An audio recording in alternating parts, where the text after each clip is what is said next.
Hello,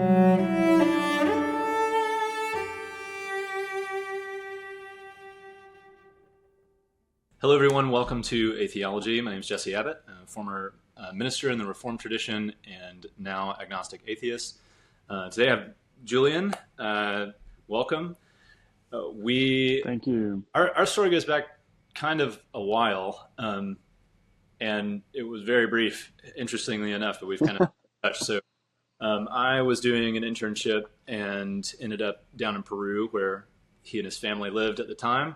Probably 12 years ago or something, 12 or Something like that. Yeah. quite a My while, family left 12 years ago, so probably closer to 13 15. years ago. Yeah, something like that. So Yeah.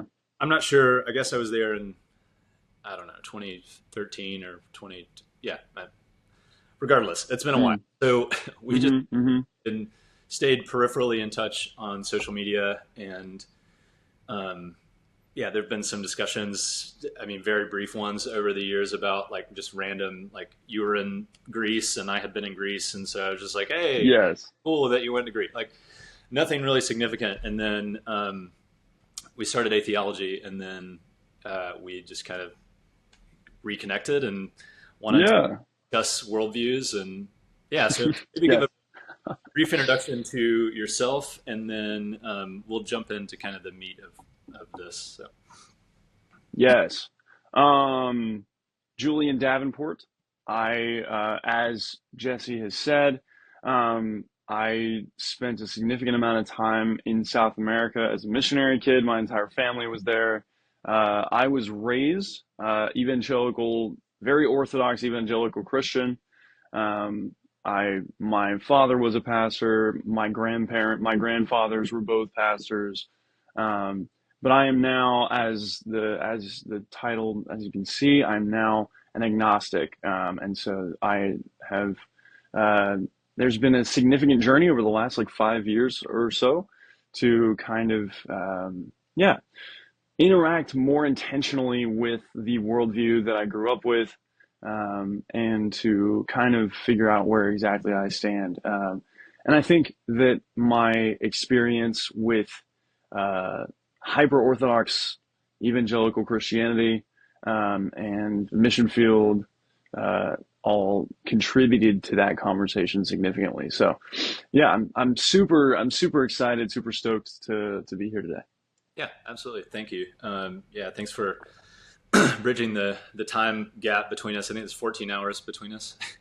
So Yeah, I'm for those that are unaware, I am currently living in Seoul in South Korea. So yeah, it is 7:40 something p.m. for me here in Seoul on the 26th, and it's what yeah, 5:42 for you, yeah, on the East Coast of the U.S. So yeah, we're spanning the globe here for this conversation. indeed, whole day apart. So yeah, yeah, it's pretty fascinating. Yeah, so I guess where we can start. I know, typically these conversations will tend to be not so biographical, but I think it makes sense Hmm. for us to cover some of that here. And I think people will benefit from hearing the story of folks who were previously in the church at a significant level. Sure. I was a minister missionary for many years and kind of gave my life to that, and went to seminary, very passionate about Reformed theology, and that changed pretty dramatically for a variety of reasons. But Mm. yeah, I would love to hear sort of how that journey, and I know it's not like one thing, but sort of hear how that journey began for you and sort of how you've continued. I mean, obviously it's an ongoing experience of doing philosophy and analyzing worldviews, but Yeah. kind of what has landed you where you are now. Yeah, would love to hear kind of how that's progressed. Absolutely. It totally was it was a very long and drawn out process. And I will attempt to keep it not long and drawn out for the purpose of our time constraint.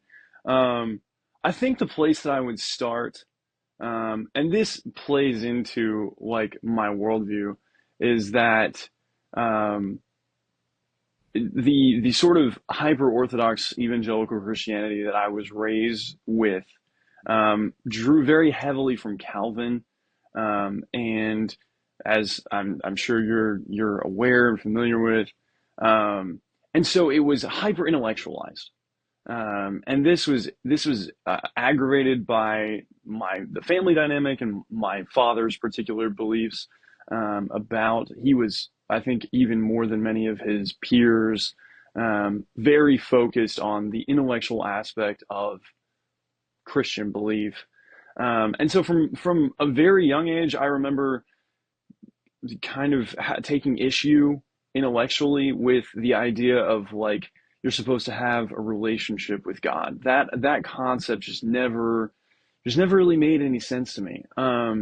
I never felt as if I did have that relationship, and so I kind of had imposter syndrome from a very early age in terms of just like looking around the church and seeing people who seemed to genuinely enjoy being there. And for me, it was like a social gathering and I enjoyed that. But I remember just kind of feeling like the only time I feel anything is when we're singing hymns, and maybe that's for different reasons. And for years and years, my thought was there's something wrong with me.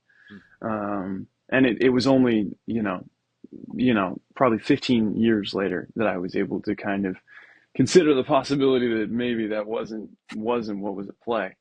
So that's kind of like the very simple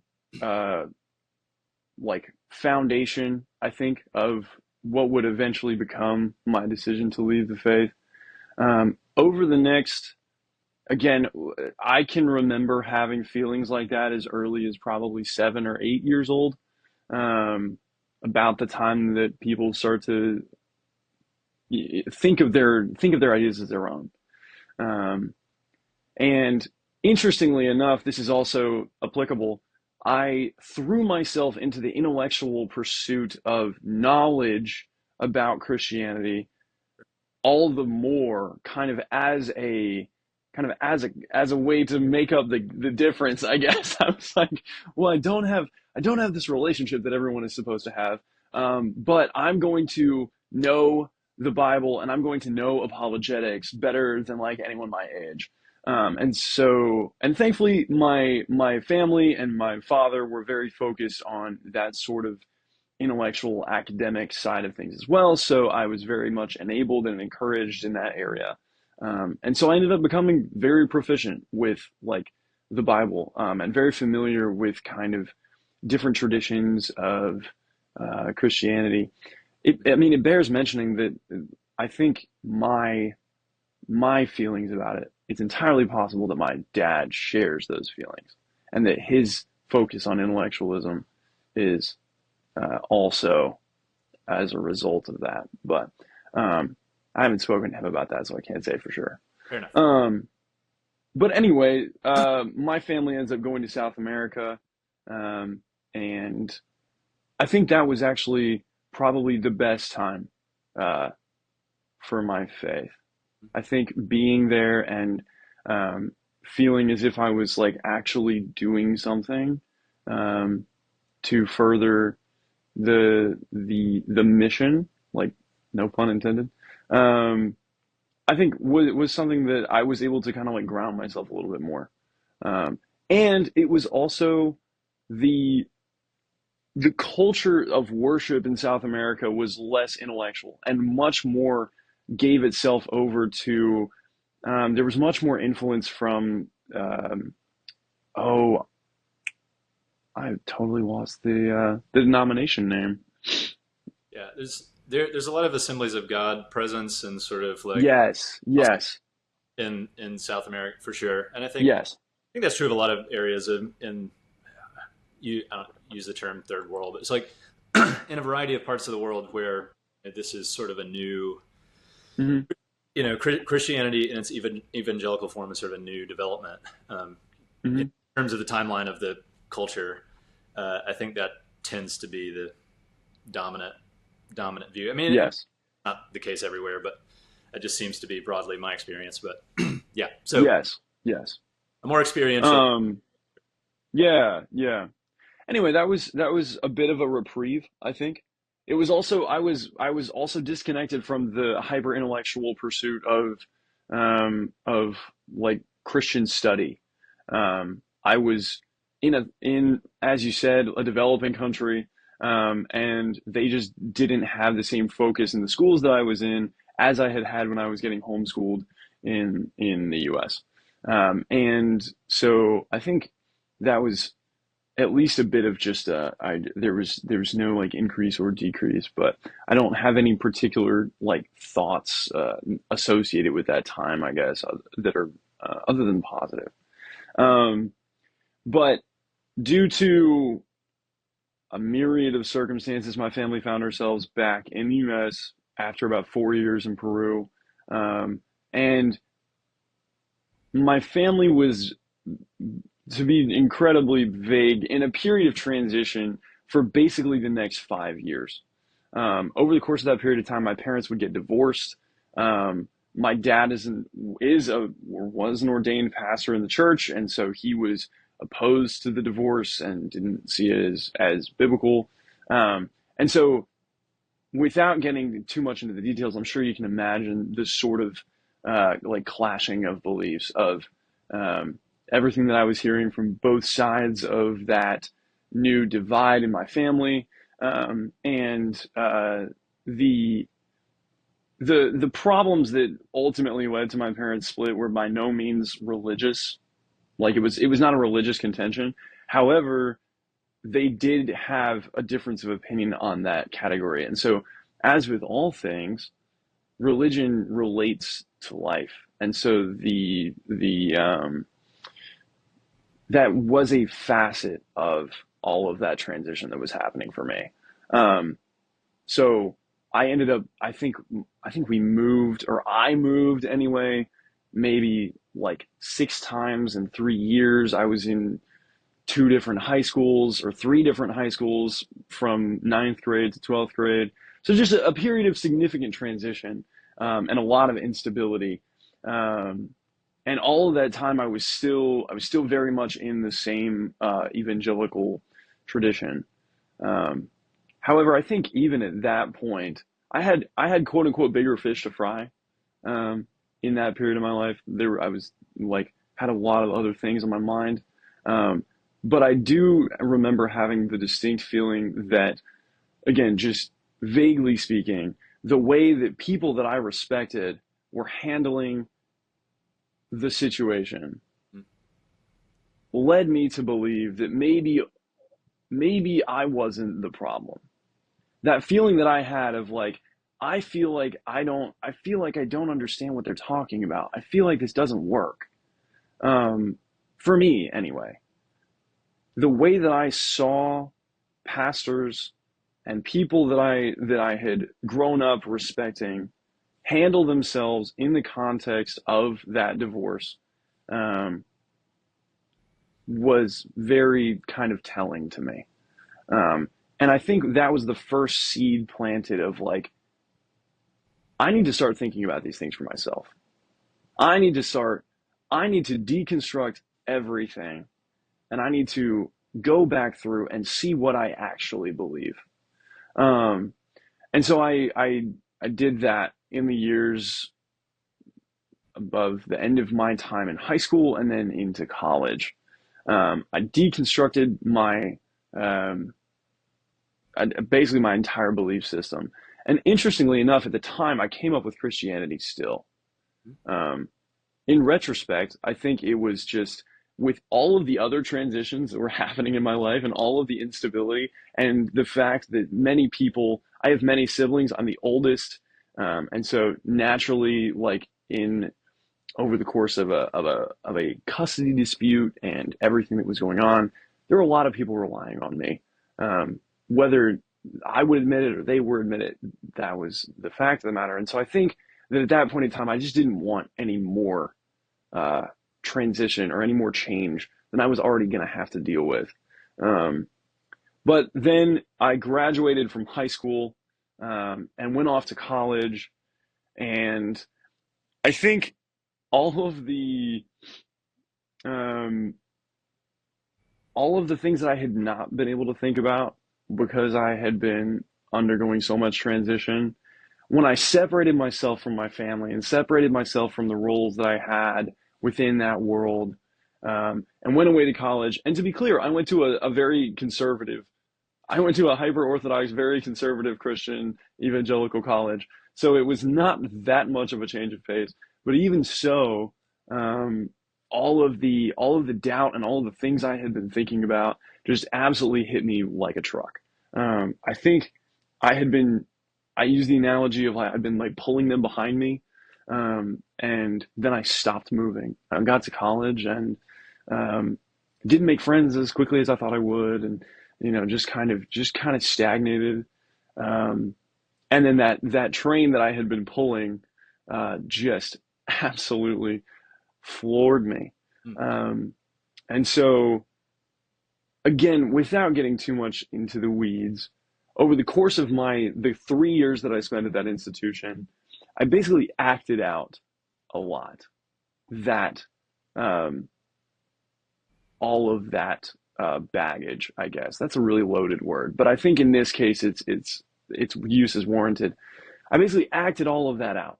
And to be clear, I think a lot of people who go off to college and act out, that means drugs, that means alcohol, that means a lot of other things. That is not what I mean.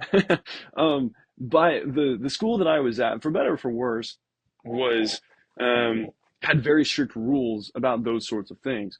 And so I think it's possible that I was spared from worse acting out because of those rules, even as much as I resented them at the time. But I acted out in just personality, and presence, and doing little things to kind of rebel against the culture at that school, which I think I had issues with, and rightfully so. Sure. A lot of that introspection that I had begun in high school obviously carried over into college. And so over the course of deep depression and then finding my way out of that place and into a better place with more friends, I still maintained a lot of skepticism about the established ideology that was being proposed to me, I think. And eventually, that acting out landed me in a position where I ended up leaving the school under less than favorable circumstances. And again, the experience of watching people that I respected and watching people that I trusted and people who would have considered themselves to be good Christians, and asking questions, going to people who were well respected in the community and saying, "This is how I'm feeling. Please help me. What do I do in this situation?"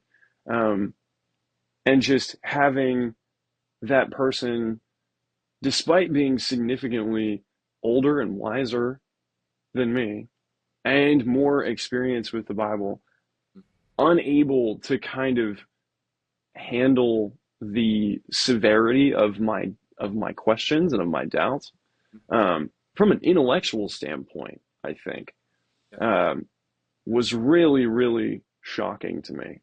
And I say that this is a little bit more, what's the word? A little more in the weeds, but I think it's funny. And so I'll add it. But I think functionally left the faith. I think by the beginning of my third year in college, I had functionally decided that I was not a Christian, which was a very strange thing to do at a school where you were not allowed to not be a Christian. Like that was not a permitted position. But I had decided that was how I felt, and I believed that despite all of the personal issues that were happening for me at the time, I believed that the way that I my reasons for leaving that behind were not personal. They were intellectual and theological. And so I had kind of come to all these decisions, and I was, kind of happy and with the fact, but couldn't really act any of it out. I couldn't really like talk to anybody about it because I'm still at the school and I wanted to finish there. And so like I was like in my mind I had come to this conclusion, but I think maybe I told like one or two of my closest friends, who then promptly tried to evangelize me. But and then I met. I'm sorry. I said, I mean, it was their job, so fair enough. Yes. And then I was at this college and I met a girl who was staunchly Christian, but who just absolutely like changed my life. I thought she was the best thing ever. I thought she was amazing. And I was like, wait, wait. Back it up. I take it back. I'm gonna give this thing another try. Like, I think the passion that she has for her belief and for her faith is something that even if I don't feel it, maybe I can feel it like through her. And I think I even told her that. And again, the hyper orthodox evangelicals in the audience, if there are any, will, saying that you believe something for someone else is bad. Yes, I know. But, and then over the course of the 3-act play that was the end of my time at that school, she just ripped my heart out. She just broke my heart and just pulled it out of my chest and stomped on it. And I was like, okay, that's it. I'm done. That was the last straw. And from then on, I became openly agnostic. Anyway, and I'm happy to talk about my intellectual reasons for why I think what I think. But I say that because I think it is totally okay for the journey from Christianity to agnosticism, or from agnosticism to Christian, like any journey that you're making. I think it's totally fine for it to have a human relational component. I think it's, at least in my experience, as I tell people that story in more detail, oftentimes the reaction is like, I mean, but you're not a Christian. Your dad was an asshole, or like you just knew bad pastors, or like your problem isn't the church, your problem is people. And it's like, I get what you're saying, but the church is made up entirely of people. And I'm not saying everyone in the church is bad, but if at a certain point when you see the same patterns over and over again, the definition of idiocy is to do the same thing over and over again and expect a different response. And so to continue to go to these people, to continue to kind of pursue the party line of like, how are you supposed to deal with these things? Pray, talk to your pastor, talk to your mentor, to continue to do those things and to continue to be met with the same results. Eventually, I made the decision that honestly, all of those things that I had studied were just not really that important to me. And so now here I am, I think 3 years, coming up on 4 years since leaving that school, and squarely agnostic. Yeah. So anyway, sorry, that's very long-winded, but that's kind of my, that's a condensed version of my journey, I think I'd say. Sure. Yeah. No. Thank you. Thank you for sharing all that. I think that's extremely helpful for anyone, especially. I mean, my story is similar in many ways, but certainly, sure, there are obvious caveats. I think in a similar way, my experience being in ministry, I was extraordinarily passionate about right belief, and I did feel that I had this relationship with Christ, albeit in a more intellectual way, perhaps than other people did. I mean, as Presbyterians, sure, conservative Presbyterianism in the United States, sort of that's sort of the nature of the beast. I think it's like holding your hand in worship is the Presbyterian equivalent of that is just taking notes or whatever.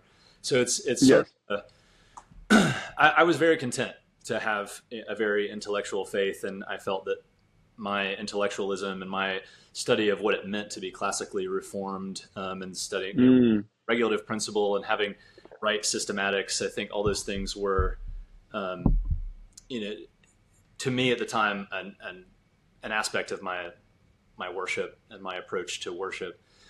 And it really wasn't until, so for everyone who's watching, I'm gay. So I dated a girl for a while, and that obviously didn't go extraordinarily well, but she's very, she came from a background that was very experiential in its form of worship. So a little more charismatic in that kind of regard. And so we had major tension over a lot of those kinds of things, but in a lot of ways it brought me in the same kind of way. I was like, okay, well, maybe this person can, effectively pull me out of this hyper intellectualized version of my understanding of theology. Maybe there's more to this than I thought.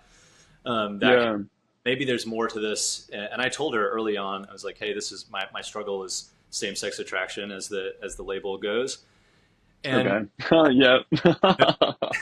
So she had no issue with that, which I was pleasantly surprised by. And so I thought, maybe this is my way of becoming the minister that I want to be, that I feel called to be, and have a family, and all the things that you want out of this experience. I want to have the same that all these other ministers and missionaries are having. And I'd been traveling all over the world. I mean, I'd been living in a variety of places, doing a variety of things from a ministry sort of theological mission standpoint, and was planning to move to North Africa. And I was going to be there the rest of my life. This is my goal. I broke up with my girlfriend, obviously, because, I'm not straight. So it obviously didn't go so well. So, as you can imagine, but it was totally, it was amicable. We were, we separated, and it was like, yeah, this makes the most sense. So, yeah, of course. So then in the process of attempting to move to North Africa, and, raising all the funds required, and preaching and teaching in churches, and being so passionate for this, again, still very hyper intellectualized version of Christian theology, and tying that into missions as this experiential piece, I got a lot of traction. There were a lot of people that wanted to support that, particularly in the version of Presbyterianism that I found myself in and was, very passionate about. And so in the process, I felt like it was the biblical thing to do to make sure that everyone, at least in my very immediate circle, so the few people that were supporting me, and people that I was very close to, my pastor, the elders of our church, etc., I felt that they needed to know, and the organization that I was going with, I felt that they needed to know that this struggle of mine existed. And I hadn't really told anyone else. And so I also had a friend that I was attracted to that was a roommate. It was terrible. Anyway, it was stupid and terrible. Yeah, of course. Yeah. Really, really, anyway, really fucking terrible. So he, we ended up having to have this conversation. We went to the same church. We were connected to the same groups. He was teaching, preaching in the same church as well, in a variety of capacities. I think he was leading the youth there. Anyway, so in the process of me sharing that, a very similar thing happened that, happened to you. I felt like, this, I was trusting that were my, theological, spiritual elders who should be, ready and willing to deal with that discussion, were not at all ready to deal with that discussion. Yeah. So I was very immediately ostracized from that group by doing what I felt, was the biblical thing to do. It's like, I need to go before the elders and have this conversation before I go overseas. And, all of really the entire presbytery worth of people were shockingly uninterested in, and even, I wasn't even openly gay at the time. Like, I was still just framing this as like, this is my quote unquote sin struggle. Sure. Even that, was still, not, for whatever reason, was not the way they wanted that to happen. So I very quickly found myself out of ministry completely, and out of a job from the mission standpoint, not going overseas. Oh my gosh. Everything that I planned and structured my life around up until that point, all of my education, suddenly, evaporated. Mm-hmm. So that, in a lot of ways, in a similar way that your catalyst was kind of the church's response to a lot of things. That was my catalyst as well. I just really felt to reevaluate this theology that to me felt so real and important and so pivotal to my life and experience. And for whatever reason, the way that it was lived out by people that I felt were, again, spiritually much more mature than me, it was, really telling of, where this theology might lead. And so it led me again to reevaluate some of that. So I really empathize with the process beginning as a personal experience, or a collection of hundreds of personal experiences. Certainly this took a long time. Yeah. And then becoming an intellectual exercise. At least for it, as I started to reevaluate my theology, it led me down, evaluating even my approach to apologetics, which I was very passionate about. I was reading, which now looking like, oh man, why was I studying apologetics in that way? But spending a lot of time with Van Tillian presuppositionalist arguments, all of the classical sort of evidentialist arguments, and dealing with them individually and finding them really kind of very hollow at their philosophical core. Syllogistically, it's like, I just don't, I don't grant these premises, and I don't think that they're very strong arguments actually. And so that sort of led me into being a little bit more of a sort of a mystical Christian and sort of an Eastern Orthodox tradition, but also a lot from Roman Catholic sort of mysticism. So I was borrowing a lot from Thomas Keating and Thomas Merton and like Richard Rohr and the Franciscans. I joined a ecumenical Franciscan order very briefly, which I was experimenting my way out of Christianity, my theologies, and so kind of landed in that space and was content to be sort of an agnostic Christian. Agnostic, primarily just referring to my epistemology about Christianity. I was trying to, stay away from words like certainty and things like that. And that process led me into atheism, which I'm not going to call it a nuanced view of atheism, because atheism is not just one thing, on which dictionary you're reading and who you're talking to. And so I care a lot more about what you would mean by agnosticism rather than, what the, definitionally what the Oxford Dictionary philosophy would say agnosticism is. Yes. I think, into your story, and then, go ahead. Absolutely. No, I think that's fascinating that we, again, like for those of you watching at home, Jesse and I have not had an in-person conversation of any kind in 10 years. Like, we have not had any contact really outside of just the occasional social media blip. And so I'm in shock of just how similar in many ways it sounds like our experiences were, because I did not know, like, when you first, just kind of step back for a moment, when I saw Ætheology like come across my feed, I had no idea that you were an atheist until I saw like Jesse Abbott, atheist. And then I was like, oh man, I evidently missed some chapters. Like, evidently there were some seasons that I need to go back in. And then I looked at your personal page, and you were very evidently in a relationship with a man, and I was like, I missed a lot. This guy was a cameraman for a mission team in South America the last time I knew. Anyway, and then I think the same can be said of me. Like, I think anybody that is like, that were to kind of do the same jump with me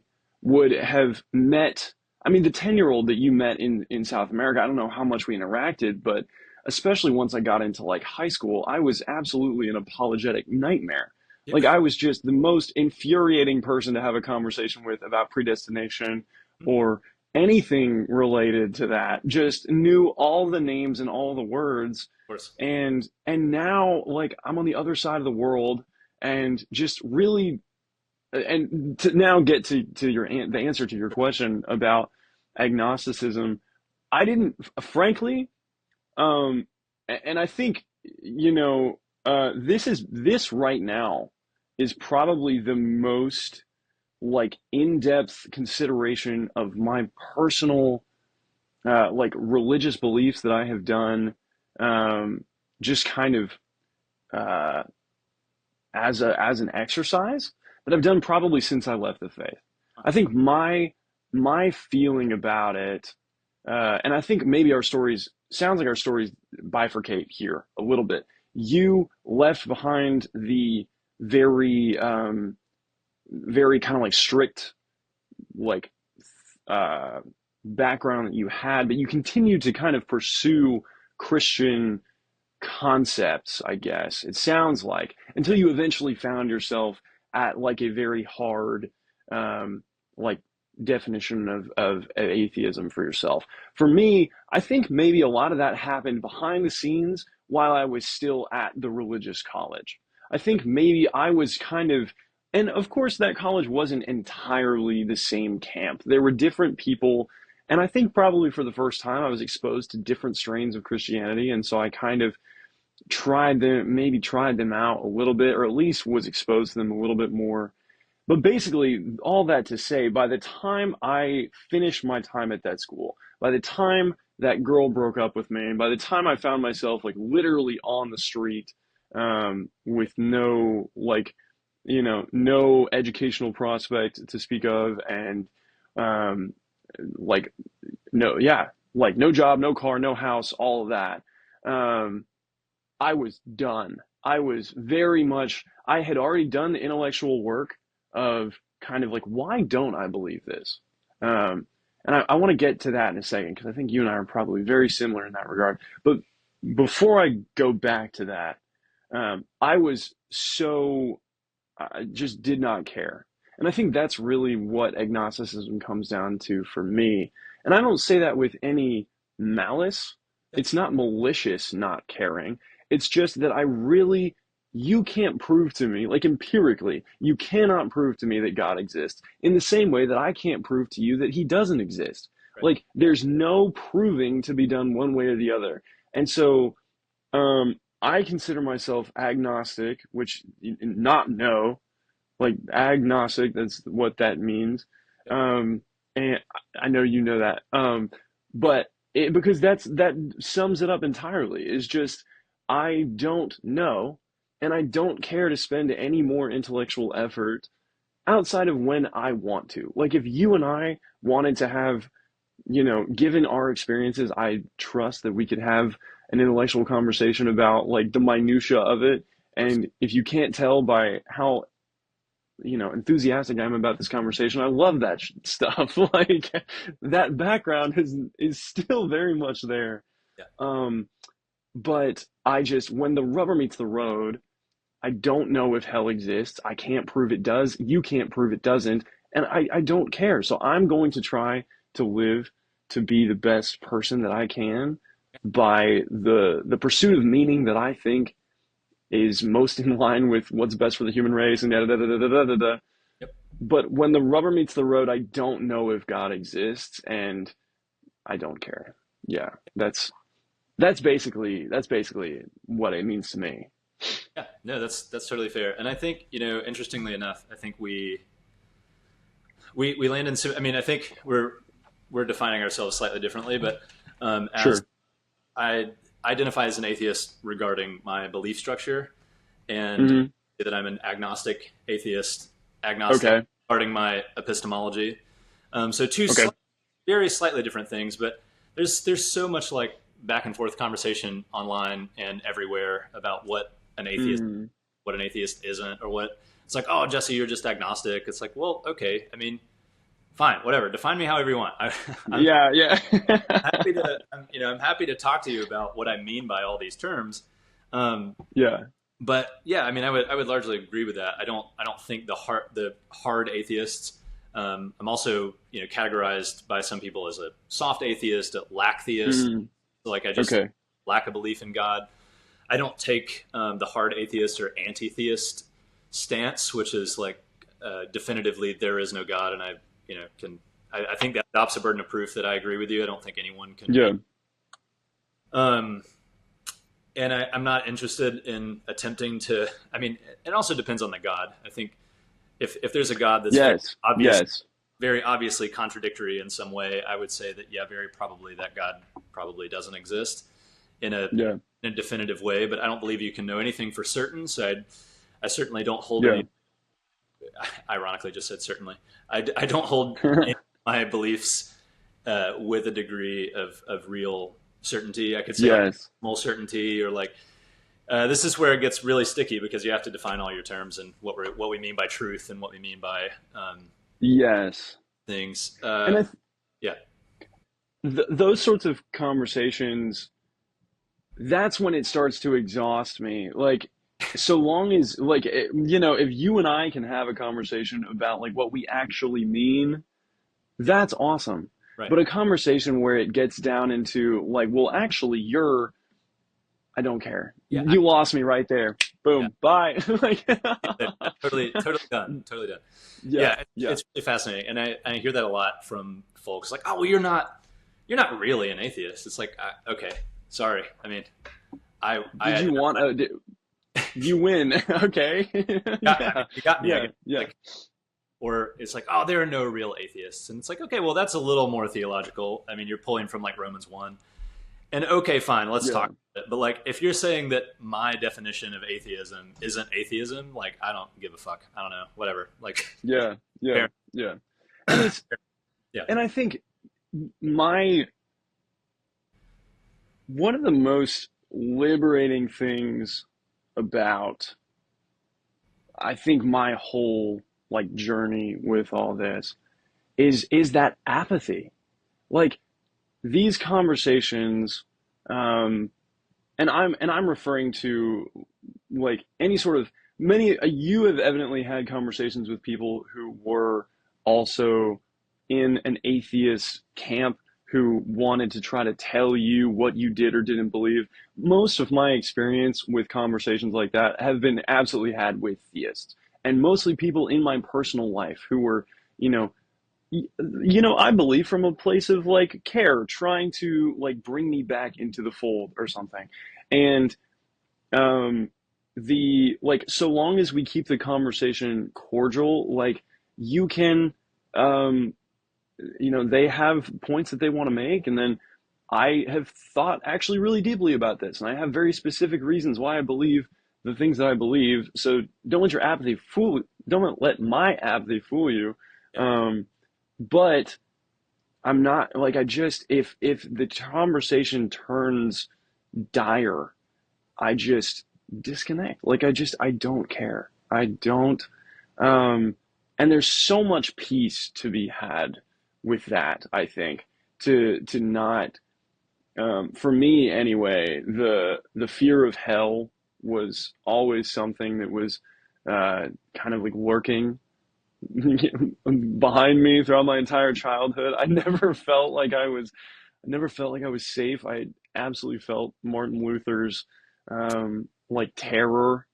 yeah, Anyway, and so that newfound feeling of like, nobody knows. If you need belief to get out of bed in the morning, I don't say that pejoratively. If yeah. you need belief to get out of bed in the morning, life sucks. Good for you. You Right. found the thing that works for you. Like everyone needs their thing. And for some people it's alcohol, and for some people it's Christianity. And anything in excess is bad. Like alcohol isn't bad, Christianity isn't bad. People are bad, and so when they use too much of it, bad, right? Like, Yeah, and I don't need that. Like, there's so much peace that I have with just like being able to look somebody in the face and be like, I don't need what you're selling. Like, I would say the same thing to a meth dealer. It's like, no, totally. man, no thanks. Like, I don't need that. Like, apparently some people do, but I don't, and no thanks. Yeah. But yeah, I think it's interesting. It sounds as if we do pretty much, well, you tell me. Again, I'm not in these circles, not in these conversations. I slapped an agnostic band-aid on it because I don't know is literally what I thought about it. And I think maybe I did look it up. I think maybe I was like, okay, I'm not a Christian. I'm not religious at all. What is agnostic? That sounds right. Cool. Yeah. Someone who doesn't know and probably doesn't care. All right, that's me. And then I moved on with my life. So what do you mean when you say that you're an agnostic atheist? And if you could, for the benefit of me, Yeah. how does that differentiate from other strains? Yeah. So this is a whole big giant, in a lot of ways, can of worms. But Sure. my standpoint, identifying as an agnostic atheist, when I say agnostic, and you can be, and I've kind of defined this in different ways, different times, and using Of course. obviously comes with a lot of other discussion. So I use it very lightly when I'm referring to someone's belief structure or knowledge structure.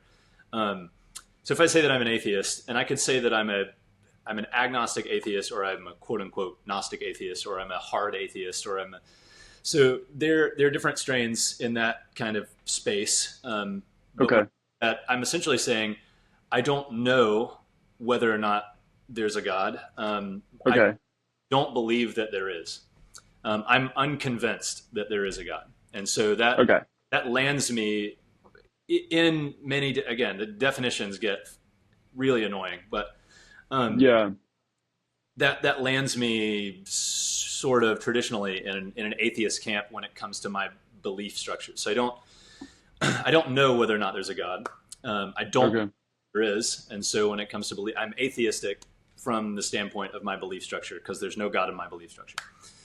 In the way someone could be, so I just talked to Brandon Robertson the other day, good friend of mine, as an agnostic Christian.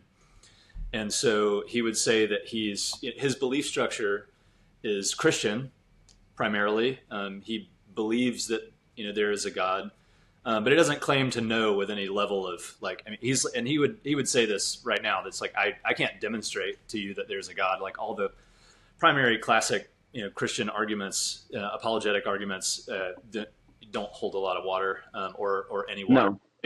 Maybe they're structure, maybe they're valid in structure, but they're not sound. Like you can't demonstrate that they're true. And, I don't believe it, which is why I'm an atheist. And so I think that the term atheist is used again in many, many ways. And depending on which dictionary philosophy you're reading, there are different definitions. Gotcha. Okay. That, the assumption, I think, for most theists, and particularly the theists that are telling me that I'm not actually an atheist, it's like, okay, fine, whatever.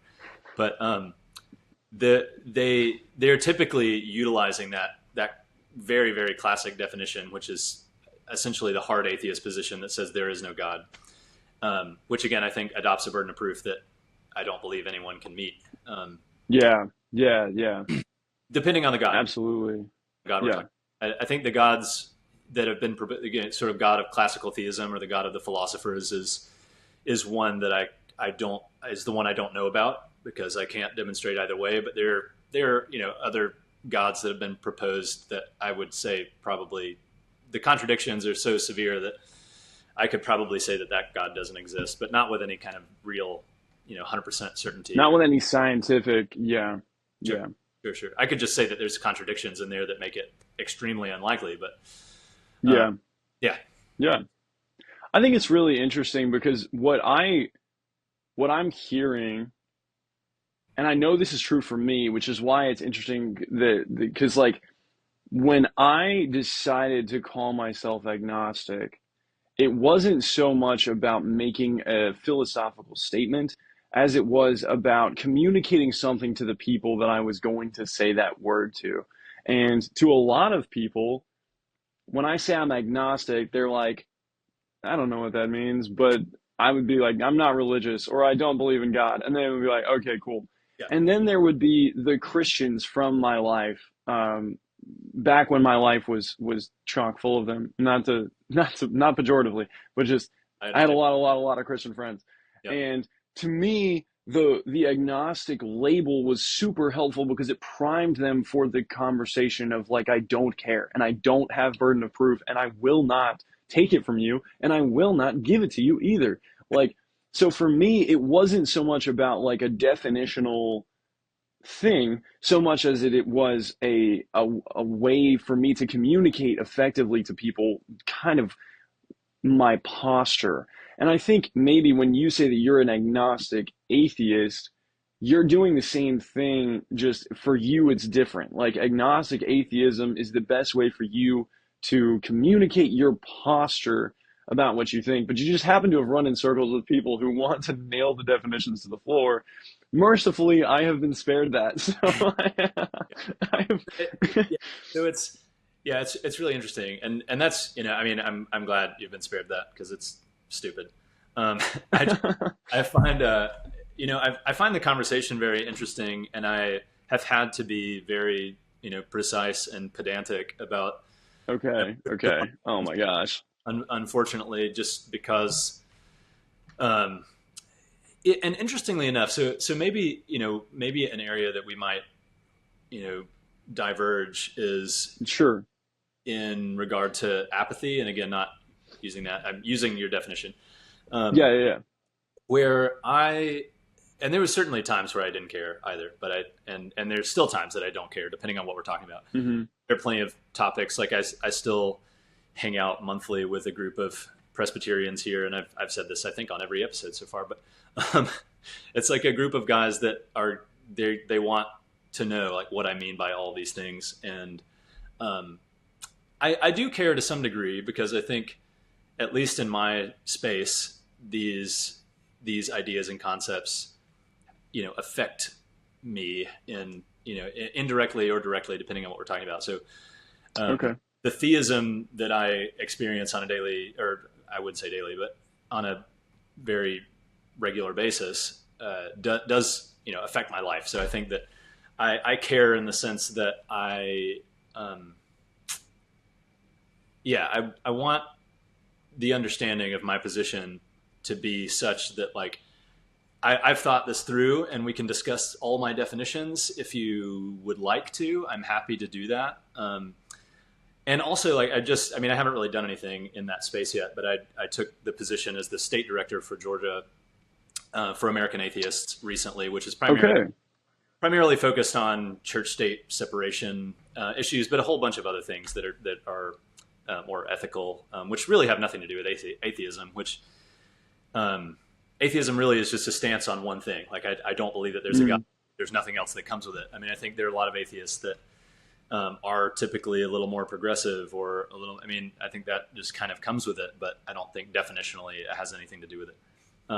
Sure. And so I've had to be in my circles and in my space. Again, I have to be a little more precise and pedantic, and I do care with an asterisk. Like, and again, it depends on what we're talking about. So, like, gotcha. When we get deep on, some areas of philosophy or theology, it's like, I just don't, I don't care about the hypostat. I don't really care that much about having theological discussions. I'll entertain them just for fun. Like, it's like playing chess, it's like, I don't know. It just, exactly. Fun to do occasion if I want to. But yeah, the very, very second I find the conversation, not useful in that kind of way, I'm pretty much. Yeah. I think, and this is courtesy of my upbringing. I don't know that I've ever met someone, and I'm 25 years old, so I'm in danger of sounding incredibly like arrogant, but I don't know that I've ever met someone who could go like blow for blow with me in terms of just like biblical knowledge. Sure. Like, I can almost always work the conversation around to basically the position that you mentioned that your friend has, that's agnostic Christianity. I watched a bit of his episode, and as I was hearing him talk about his position, I was like, every Christian, by the definition of their own Bible should have this position. But also, as someone who grew up in those circles, I know for a fact he gets flack for that all the time. Oh my I God. know for a fact Yeah. that people hate it when he says that. Yeah. But that's the fact of the matter. Like, there is no proving. No one can convince me that they can prove to me that God exists. You can tell me that Paul says that, everyone knows. I don't care. Like, Which is just, you're right. That, like, oh, yeah. yeah, it's But just, at the end of the day, we always just end up coming, I mean, regardless of the apologetic argument, we end up coming down to just bald assertions. Like, at least in my experience, yes, every time yes, I discuss yes, with anyone, at the core, even when we're deep in the weeds, thinking about presuppositional arguments and things like that, transcendental. yes, At the end, you're asserting a foundation to the laws of logic that is just a bald assertion, as far as I can tell. There's yes, no, and I've heard it kind of molded and just like, well, we're having a conversation that isn't normative. We're talking about meta ethics, meta philosophy. It's like, which is also just an assertion. So yes. you haven't convinced me of any that position is even remotely viable, and I agree with, Yes. like, I just don't give a shit what Paul says about, frankly, anything, or anything the Bible says about it. So, like, I just don't, Yeah, I don't see it as valuable until there's a demonstration that it yeah. should be seen as valuable. I So think, yeah, I agree with you. yeah, if it doesn't impact everyday life, then I don't, which is why those sorts of like super, like metaphysical, or I don't, you said something else, but those sorts of conversations so rarely have any impact on reality. Pretty much no. That Yeah, I very rarely find them to be good for anything. I think actually, but something that you said, and maybe you were just being somewhat facetious, and we do actually think similarly. I actually have, I still think Christianity is fascinating. Yeah, Like, I, what you said about, like, anything, I don't care about anything that's in the Bible. Again, I'm maybe taking your words out of context, and maybe you're being facetious, but I still think the Bible is a fascinating collection of human wisdom over 5,000 years. yeah, And I can absolutely grant that the fact that 40 different authors wrote this book that does a better job than anyone could reasonably expect them to do of pointing to the coming of this man at this pivotal time in history, who then launches the most impactful religious tradition, arguably in the world, at least in the West, for sure in the West, yeah. maybe not in the world, but all of that is still, like, deeply fascinating to me. But once I stepped outside the box of Christian thought, of, like, here, and I think you had the same box where it's like, God exists, the Bible is the Word of God. Um, Everything that is in the Bible is the Word of God and must be taken with the severity of as such. Once I stepped outside of that box, again, the apathy was so freeing to just be able to be like, I don't have to listen to everything that Paul says.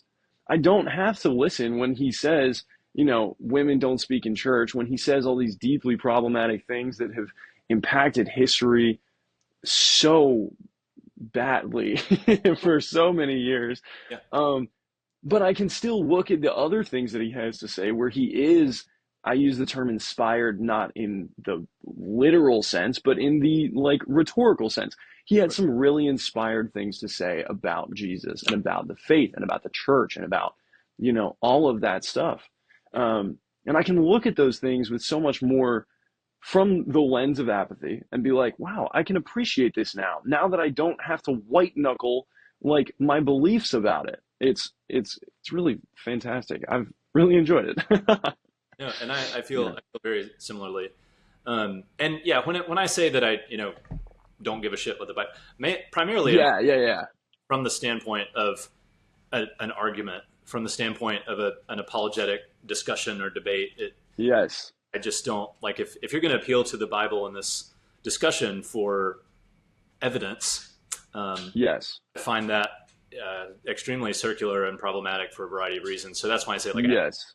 I don't care what the Bible says about what I believe or don't believe. I'm what I believe, and that is problematic. If you're not, I mean, if you're going to take a stance that says, okay, this book, which I'm drawing its inspiration primarily from itself, says that you're not what you say that you are, and your position is not what you say it is. It's like, okay, there's no way for me to demonstrate to you that. I can't put you inside my mind and show you that I don't believe these things. You just. So in that sense, it's like, I don't care what Romans 1 says about what I believe or don't believe. Yes. Yeah, but I also find Christianity and philosophy of religion in general extraordinarily fascinating. I mean, it's like, kind of my whole shtick. It's like what this whole video experiment channel podcast, whatever it is. Yes, absolutely. So, and that's why I was so excited when you reached out to me, because I had seen that you were putting this together, and I was like, wow, that looks super cool. And then, it's interesting. It's like, and part of the catalyst for really starting this, there are a couple of reasons, but one of them was as simple as my partner is a scientist and just got tired of talking about philosophy with me. So he's like, you have to talk to someone else about all this because I just don't really care. So it's like, well, fine, let's, I say, okay, well, fine. He wasn't mad about it. It was just just made a little more, of course. to find people that also are interested in these subjects and talk to them. I'll get my fix elsewhere. Yeah. So, that's kind of what catalyzed this platform. But fantastic. Yeah, from a philosophy of religion standpoint, I find it extremely fascinating. And in so many ways, these ideas are still affecting the world and our communities. And like, at least for me here in the southern United States, it's constant. I mean, it's a constant thing that I engage with. I mean, I discuss theology with people almost on a daily basis at some level, because there are 1,000 churches in a tiny area. Yes. Which is not so true of other parts of the U.S. Certainly not other parts of the world. And so it's a unique experience to have to. Sorry, there's a Dalmatian that's now awake. So no worries. But I agree with you. I find it extremely interesting, and I'll have a theological discussion on occasion, depending on what the subject matter is, and if I'm even remotely interested. Those conversations are with other non-believers about their misconceptions of what theism, particularly in the Christian vein, is. I think there's a lot of misconceptions and a lot of quote unquote contradictions that someone is bringing up about Christianity. It's like, well, actually, internally, that's not contradictory. And so I find myself educating non-believers on Christian theology more than I do really having actual debates with theists. But absolutely, I've had conversations with people where I have to be like, I'm not a Christian, but neither are you. Though, like, if you don't even know if you believe that God exists, that I can tell you this much: that's a primary tenet of their belief system. And if you go to them as one of them without having that kind of squared away, you're gonna run into some issues. It is funny that I also find myself doing that. But so we're kind of getting close to our time here, but of course. I really appreciate having this dialogue, and I think it's very beneficial to allow people to see that, from a biographical standpoint, that if you don't just purely come to these conclusions, I mean, I don't think anyone really comes to conclusions regarding their belief structure without a story. Like, I just don't think there's a process there. There's an initial catalyzing, maybe not event, maybe it's just someone posed a question that you had never thought of before. And I think it's very rare for people to come to these intellectual conclusions regarding their epistemology and their belief structure without catalyzing life elements. Again, just it could be as simple as someone talking about or meeting an atheist for the first time, or like having a conversation. Yeah. I mean, outside of your apologetics classroom, which I think is extremely for theists. I don't meet a lot of theists that know any atheists that have genuinely their epistemologies and belief structures. The definitions come from their seminary professors or their, apologetics class at their Christian college, or, whatever, apologetics class in high school. Which I think is really problematic. And that's part of the reason why I wanted to start having these discussions with people. That I have a lot of misconception floating around about what it means to be a theist or an atheist or whatever on either camp. So, yeah. Absolutely. That's fantastic. Thank you so much for the opportunity to come on here and kind of talk about that. I think, and I hope that, I don't know who's going to watch this, but I hope that perhaps someone who has encountered those that same pushback of, well, you're not, you don't actually disbelieve, you just have a personal issue. I've always had a stubborn streak. I've always had relatable. If you tell me then I'm not something, I'm going to really think about it until I prove you wrong. For sure. So for me, those things were not particularly effective, but I know a lot of people that find themselves lost because of those things. So I hope that our story can perhaps help people along on their own journey. Yeah, absolutely. And I hope in the future more conversations to be had. The time difference complicated, but I'm content with that. That's fine. And I think there's plenty more obviously to discuss in a variety of areas here, and we can always whatever. But absolutely. Thank you. Nice to talk to you after whatever. 13 years or whatever, however long it's been. Yeah. Of course. So like I said, I appreciate you coming on and dealing with the time and all of those kinds of things. So look Thank you. Conversations hopefully in the future.